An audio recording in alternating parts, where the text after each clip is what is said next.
Dear students, आज का topic है laboratory ethics and essential training for lab technicians.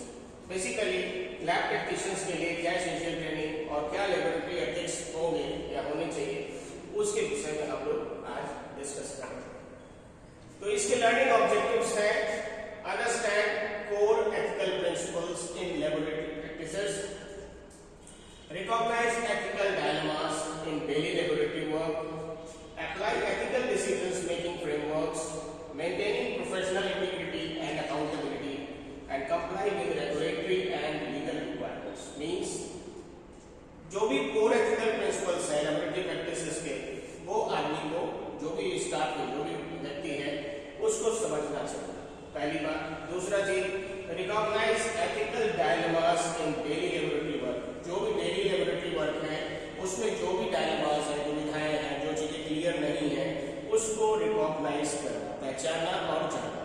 फिर apply ethical decisions making frameworks, और जो एथिकल जो आपके डिसीजन मेकिंग फ्रेमवर्क्स हैं उनको प्रॉपर्ली अप्लाई करना, ये नहीं कि उससे डिविएट होकर काम करना। Next is maintain professional integrity and accountability. Obviously किसी भी प्रोफेशन में आपको इंटीग्रिटी और अकाउंटेबिलिटी जरूर तय करनी चाहिए। Next, comply with regulatory and legal requirements. किसी भी वर्क को या किसी भी ड्यूटीज को अगर सक्सेसफुली आप परफॉर्म करते हैं और उसमें कोई इश्यूज, अगर आप मेंटेनेंस के हिसाब से चलते हैं, रेगुलेशंस के हिसाब से चलते हैं, प्रोटोकॉल्स के, एसओपीज के हिसाब से चलते हैं, तो फिर ये स्थिति नहीं आती, लीगल इश्यूज नहीं आते। लेकिन अगर आप उन चीजों को मेंटेन नहीं करेंगे तो फिर मुश्किल आता है। इसलिए हर हाल में comply with regulatory and legal requirement, जो भी रेगुलेटरी और लीगल रिक्वायरमेंट्स हो उनको जरूर फुलफिल करते हुए ही काम करना चाहिए। Next, why laboratory ethics matter. क्यों ये मैटर करता है लेबोरेटरी एथिक्स? पहली चीज पेशेंट सेफ्टी, दूसरी professional credibility, third is legal compliance and fourth is research integrity. Means इसमें एथिकल प्रैक्टिस, पेशेंट सेफ्टी में ethical practices ensure accurate test results that directly impact patient diagnosis and treatment decision. ये बात याद रखिएगा। तो अगर जो एथिकल प्रैक्टिसेस होती हैं वो एक्यूरेट टेस्ट रिजल्ट और डायरेक्टली इंपैक्ट जो पेशेंट की डायग्नोसिस है उस पर डालती है और साथ में ट्रीटमेंट के डिसीजन पे भी डालती है। फिर प्रोफेशनल क्रेडिबिलिटी में maintain ethical standards, build trust and upholds the reputation of the laboratory professionals। तो जो एथिकल स्टैंडर्ड जो होते हैं वो ट्रस्ट को बिल्ड करते हैं और उसको बनाए रखते हैं, the reputation of laboratory professional, और द लेबोरेटरी प्रोफेशनल की जो एक अपनी रेपुटेशन है उसको बनाए रखते हैं। ठीक है। नेक्स्ट इज लीगल कंप्लायंस में following ethical guidelines help laboratories comply with regulations and avoid legal consequences. तो जो एथिकल गाइडलाइंस है वो लेबोरेटरी कंप्लाई को फॉलो करने में और रेगुलेशंस को फॉलो करने में और इसके साथ साथ लीगल कॉन्सिक्वेंस से आपके उसको बचाए रखने में हेल्प करती है। Next is research integrity, ethical conduct ensures the validity and reproducibility of scientific research and data. तो अगर एथिकल कंडक्ट हम करते हैं, उसको एंश्योर करते हैं और वैलिडेट करते हैं, तो जो भी चीजें हैं उसकी उत्पादकता बढ़ जाती है और साइंटिफिक रिसर्च डेटा भी आपके पास ज्यादा बेहतर तरीके से आता है। अब बात करते हैं कोर एथिकल प्रिंसिपल्स की। कोर एथिकल प्रिंसिपल्स में integrity, accuracy, confidentiality and responsibility, ये चार पार्ट आते हैं। इंटीग्रिटी, एक्यूरेसी, कॉन्फिडेंशियलिटी और रिस्पांसिबिलिटी। पहली बात integrity, honesty and transparency in all laboratory work.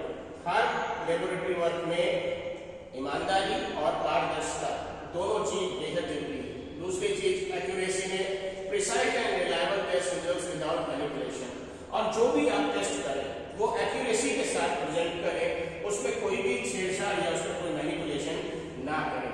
ठीक है। और प्रिसाइज वे में काम करें, बिल्कुल पिन पॉइंट। नेक्स्ट, कॉन्फिडेंशियलिटी में protecting patient and research data privacy. जो भी आपका पेशेंट का जो डेटा है उसको सेव करके रखें और रिसर्च डेटा जो भी उसका है उसको भी सेव करके और प्राइवेसी को जरूर मेंटेन करें, उसको बाहर ना किसी और से शेयर करें। Next is responsibility, accountability for actions and decisions. तो इसमें अकाउंटेबिलिटी सेट करें, एक्शंस और डिसीजंस, जो भी आप फॉर एक्शंस एंड डिसीजन, जो भी आपने एक्शंस लिए हैं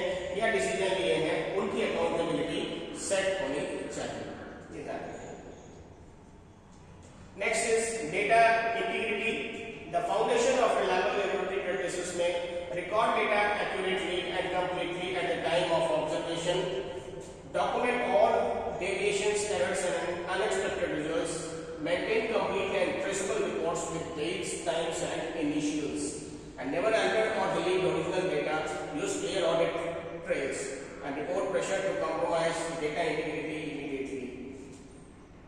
Overall, जो भी डेटा है उसको एक्यूरेटली और टाइमली आप ऑब्जर्व करेंगे, डॉक्यूमेंट ऑल डेविएशंस, जो भी चेंजेस हुए हैं उनको डॉक्यूमेंटेशन करेंगे, एरर्स को या कोई अनएक्सपेक्टेड रिजल्ट्स आए हैं तो उनका डॉक्यूमेंटेशन जरूरी है, याद रखिएगा। फिर maintain complete and traceable records, जो भी मेंटेन करें कंप्लीट और ट्रेसेबल जो रिकॉर्ड्स हैं उनके डेट, टाइम और इनिशियल्स को मेंटेन करें। नेक्स्ट, नेवर अल्टर और डिलीट ओरिजिनल डेटा, कभी भी ओरिजिनल डेटा को ना बदलना है ना डिलीट करना है। यूज क्लियर ऑडिट ट्रेल्स, जो ऑडिट ट्रेल्स होते हैं उनको मेंटेन करें।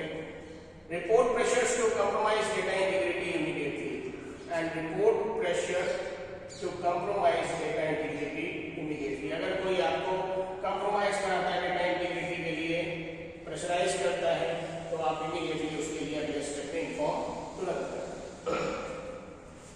Next is confidentiality and privacy. Patient information, protect patients' identities and health data under HIPAA and privacy laws. And research data में safeguard proprietary information and unpublished research findings and secure communication में use encrypted channels. Avoid discussing sensitive data in public areas. ये चीज का भी आप ध्यान रखेंगे कि safeguard को अप्लाई करेंगे और अनपब्लिश्ड जो रिसर्च फाइंडिंग्स हैं उनकी इंफॉर्मेशन को सेफगार्ड रखेंगे। फिर यूज एन्क्रिप्टेड चैनल्स, ऐसे एन्क्रिप्टेड चैनल्स को यूज करेंगे ताकि आप जो डिस्कस करते हैं वो चीजें लीक आउट ना हो और जो आप डिस्कस करते हैं sensitive data in public areas में नहीं आना चाहिए।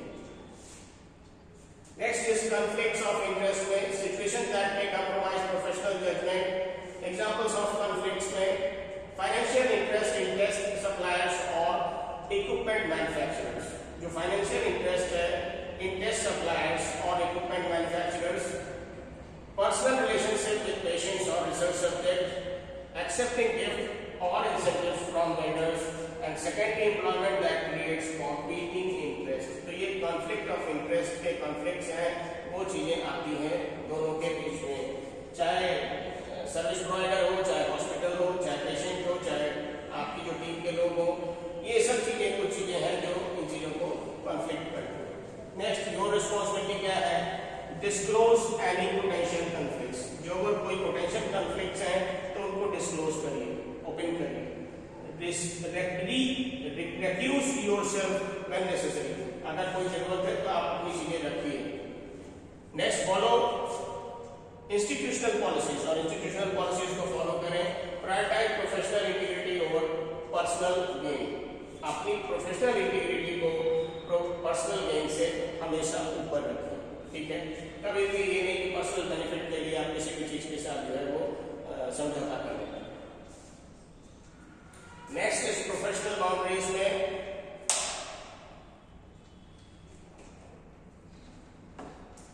Respectful workplace, treat colleagues, patients and research subjects with dignity and respect regardless of background, position or circumstances.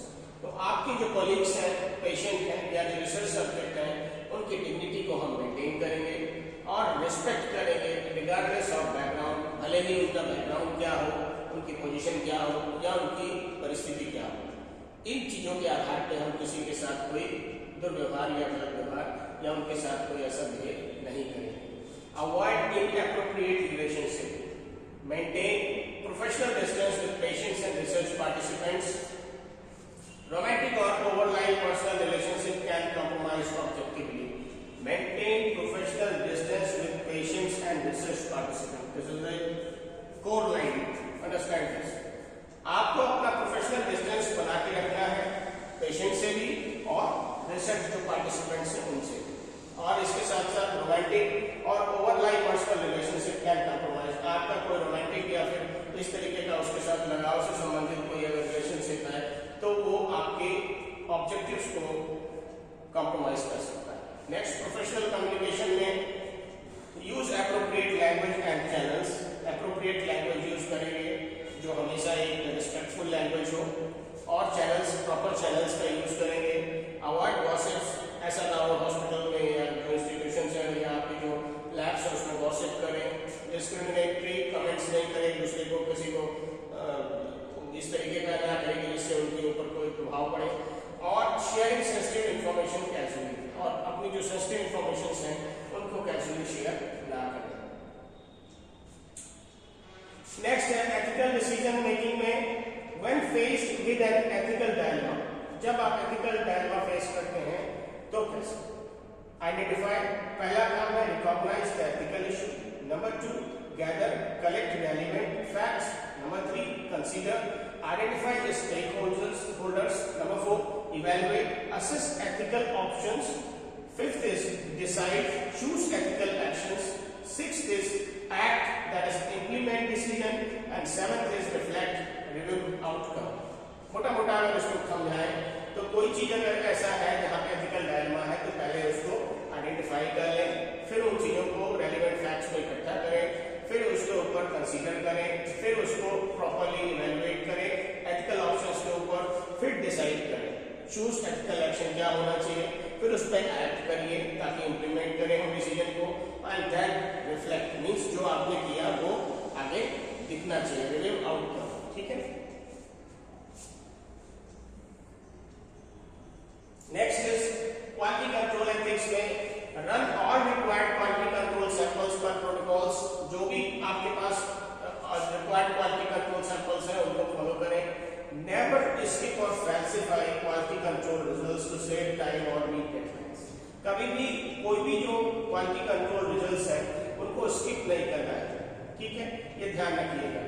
Next, investigate out of range QC results before releasing patients, और जो भी QC results हैं उनको एक थॉरली इन्वेस्टिगेट कर लें, confirm कर लें before releasing patient data, patient के डेटा को रिलीज करने से पहले इसका प्रॉपर्ली असेसमेंट कर लें। फिर calibrate and maintain equipment according to schedule, और जो भी इक्विपमेंट है उनको प्रॉपर्ली कैलिब्रेट करें और मेंटेन करके रखें जैसे शेड्यूल है वो।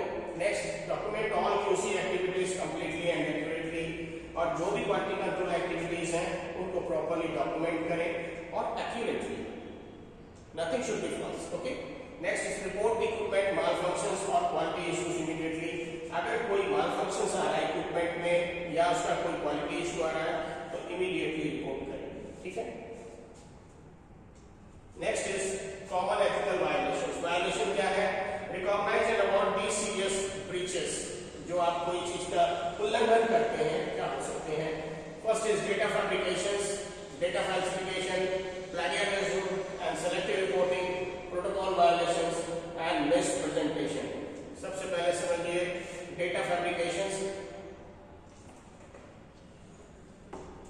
making up results or inventing data that was never collected, making up results or inventing data that was never collected, कभी जो डेटा आपने इकट्ठा ही नहीं किया उसका रिजल्ट बनाते हैं आप, तो वो फिर data fabrication. Next, data falsification, manipulating data, अगर डेटा को हम मैनिपुलेट कर रहे हैं या इक्विपमेंट को या प्रोसेस को टू अचीव डिजायर्ड आउटकम, जो हमको अचीव करना है डिजायर्ड आउटकम, हम उसके लिए अगर कोई भी मैनिपुलेशन डेटा में या इक्विपमेंट में या प्रोसेस में करते हैं तो वो डेटा फैल्सिफिकेशन कहलाता है। Plagiarism, using others work ideas और डेटा विदाउट प्रॉपर एट्रीब्यूशन, बिना खुद किए, बिना किसी आपने प्रयास किए, बिना कुछ अपने आप से उसको वर्कआउट किए, आप दूसरे के काम को या दूसरे के आइडिया को या दूसरे के डेटा को अपना कह करके आप अगर पेश करते हैं तो वो प्लेगियरिज्म कहलाता है। Next is selective reporting, cherry picking data और omitting unfavourable results, unfavourable results को नहीं कभी भी देना चाहिए। जब भी आप कोई भी डेटा या कोई रिपोर्ट देते हैं तो उसको असेस कर लीजिए, एटलीस्ट 1 या 2 या 3 टाइम अगर लगता है आपको डाउट तो 3 टाइम्स कम से कम वेरीफाई करिए और अपने सीनियर्स को भी इन्फॉर्म करिए, तभी उनको आप आगे बढ़ाइए। Next is protocol violation, deviating from approved methods without documentation, जो कोई भी मेथड है, कोई भी टेस्टिंग है, उसमें आप जो भी प्रोसेस करते हैं उस प्रोसेस में आपके पास एक स्टैंडर्ड प्रोटोकॉल होता है उस प्रोसीजर को करने का, अगर उससे आप डेविएट होते हैं तो फिर ये प्रोटोकॉल वायलेशन होता है। Next is misrepresentation, overstating qualifications, अगर आप अपनी ऐसी चीज को प्रेजेंट करते हैं जहाँ पे ओवर स्टेटिंग क्वालिफिकेशंस हैं या क्रेडेंशियल्स हैं या रिजल्ट्स हैं, तो ये चीजें भी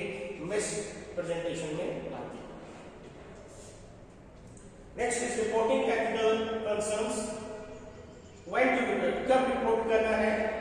सस्पेक्टेड फ्रॉड और मिसकंडक्ट, कभी भी कोई अगर सस्पेक्टेड फ्रॉड है या कोई मिसकंडक्ट है तो उसको बताना है। पेशेंट सेफ्टी कंसर्न्स, अगर कोई पेशेंट की सेफ्टी कंसर्न हो रही है वहां पे इंडिकेट करना है, रिपोर्ट करना है। डेटा इंटीग्रिटी वायलेशन, अगर कोई डेटा इंटीग्रिटी में कोई चेंजेस हो रहा है, उसको वायलेट कर रहा है या हैम्पर कर रहा है तो उसको आप रिपोर्ट करेंगे। रेगुलेटरी नॉन कंप्लायंस, रेगुलेशंस को कंप्लायंस नहीं किया, या फिर प्रेशर टू कॉम्प्रोमाइज एथिक्स, कोई आपको ऊपर से दबाव डाल करके उन चीजों को चेंज करने के लिए कहता है तो भी आप रिपोर्ट करेंगे। हैरेसमेंट और डिस्क्रिमिनेशन, अगर आपको कोई हैरेसमेंट करता है या फिर आपको डिस्क्रिमिनेट करता है आपकी जाति या वर्ण या इसके समाज या समुदाय के हिसाब से, तो इस चीज को आप जरूर रिपोर्ट करेंगे। हाउ टू रिपोर्ट, कैसे करेंगे? डायरेक्ट सुपरवाइजर और मैनेजर को आप रिपोर्ट करेंगे या फिर लेबोरेटरी का जो आपका डायरेक्टर है उसको इन्फॉर्म करेंगे। कंप्लायंस और एथिक्स ऑफिसर्स अगर आपके पास है तो उनको इन्फॉर्म करेंगे। एनोनिमस हॉटलाइन अगर आपके पास है कोई, जहां पे आप गुप्त तरीके से आप उसकी सूचना दे सकते हैं, या रेगुलेटरी एजेंसीज, अगर बहुत बड़ा कोई मसला है तो फिर आप डायरेक्ट रेगुलेटरी एजेंसीज को भी आवश्यक अगर है, बेहद जरूरी है, कहीं पर कोई सुनवाई नहीं है तो आप अपने इसको रेगुलेटरी एजेंसीज को डायरेक्ट इन्फॉर्म कर सकते हैं। You are protected from relations when reporting in good faith, याद रखिएगा, you are protected from relations, sorry, you are protected from retaliations when reporting in good faith। अगर आप तब बचेंगे रिटेलिएशन से जब आप गुड फेथ आप रिपोर्टिंग में मेंटेन करेंगे। अगर आप गुड फेथ नहीं मेंटेन करते हैं तो आपके केस में रिटेलिएशन हो सकता है। Next is environmental and safety ethics में waste management, personal safety, chemical safety. पहली चीज वेस्ट मैनेजमेंट में प्रॉपर्ली सेग्रीगेट, अलग करें सारा चीज, लेबल करें, डिस्पोज करें केमिकल, बायोलॉजिकल, हैजार्डस वेस्ट को अकॉर्डिंग टू रेगुलेशंस और रेगुलेशंस के according. Next is personal safety में use appropriate PPE and follow safety protocols. Your health and the health of others depends on you, आपकी और दूसरे की स्वास्थ्य की स्थिति इस चीज पे निर्भर करती है कि आप प्रॉपर्ली पीपीई या सेफ्टी प्रोटोकॉल्स को फॉलो करें। केमिकल सेफ्टी में store, handle and dispose of chemicals responsibly, maintain accurate inventories and SDS. आप जो भी आपके पास केमिकल मटेरियल्स है उनको सेफली डिस्पोज ऑफ करें, हैंडल भी सही से करें और मेंटेन एक्यूरेट इन्वेंटरीज, उसकी प्रॉपर इन्वेंटरीज मेंटेन करें ताकि आप नेक्स्ट टाइम पे उसके लिए प्रॉपर्ली रिपोर्ट कर सकें। इसमें एथिकल रिस्पांसिबिलिटी क्या होती है? Protecting the environment and ensuring workplace safety are not just regulatory requirements, they are ethical obligations to our community and future generations. Obviously, जब हमारी ethical responsibility इसमें क्या है कि protecting the environment and ensuring workplace safety are not just regulatory requirement, मतलब हम जो environment हमारा है और जो हमारा workplace है उसकी safety को ensure करना, बचाना, और इसके साथ साथ रेगुलेटरी जो रिक्वायरमेंट्स हैं दे आर एथिकल ऑब्लिगेशन, ये हमारी वैधानिक जिम्मेदारी है एक तरीके से कह लीजिए टू आवर कम्युनिटी, हमारे समाज के लिए और हमारी आने वाली फ्यूचर जनरेशंस के लिए भी, क्योंकि हम कोई चीज अगर ऐसा छोड़ के जाते हैं, ऐसा गलत करते हैं तो हमारी आने वाली पीढ़ियों को भी उससे बहुत बड़ा जो है वो प्रभाव पड़ सकता है। So it is our duty just to do our things honestly and with ethical. Next is your ethical commitment, क्या होना चाहिए स्टाफ का? I will perform my duties with integrity and honesty, मैं अपनी जो सेवा है उसको इंटीग्रिटी और ऑनेस्टी के साथ दूंगा। I will prioritise patient safety and data accuracy above all else, मैं पेशेंट की सेफ्टी और डेटा की एक्यूरेसी को सबसे ऊपर प्राथमिकता दूंगा। I will maintain confidentiality and protect privacy, मैं जो कॉन्फिडेंशियलिटी है डॉक्यूमेंट की और पेशेंट की उसको मेंटेन रखूंगा और पेशेंट की प्राइवेसी को भी मेंटेन रखूंगा। I will report ethical concerns without fear, जो एथिकल कंसर्न्स है उनको बिना डरे हुए, बिना किसी के भय का हुए मैं आपको रिपोर्ट करूंगा अगर अपनी हायर अथॉरिटीज को। I will continue learning and improving my ethical awareness, मैं लगातार इसको सीखता भी रहूंगा और इंप्रूव भी करता रहूंगा अपनी एथिकल अवेयरनेस को, ताकि मैं एथिकल प्रैक्टिसेस को अडॉप्ट करके अपने कैरियर को और अपने वर्किंग को स्टैंडर्डाइज कर सकूं। I will be a role model for ethical laboratory practices, और मैं एक अपने बेस्ट परफॉर्मेंस के थ्रू, एथिक्स के थ्रू, एथिकल प्रैक्टिस के थ्रू, रेगुलेटरी मेथड्स को फॉलो करते हुए मैं एक प्रॉपर एथिकल लेबोरेटरी प्रैक्टिस करूंगा और मैं उसका एक रोल मॉडल बनना चाहता हूँ। एक्सीलेंस टू एथिक्स, ऑब्वियसली अगर हम एक्सीलेंस चाहते हैं तो हमें एथिक्स को फॉलो करना चाहिए। Our commitment to ethical practice protects patients, advances sciences and upholds the integrity of our profession. आपका जो कमिटमेंट है एथिकल प्रैक्टिस के लिए वो पेशेंट को प्रोटेक्ट करता है, एडवांस साइंस को प्रोटेक्ट करता है and upholds the integrity of our profession, और हमारे जो प्रोफेशन है उसकी मर्यादा को भी बना के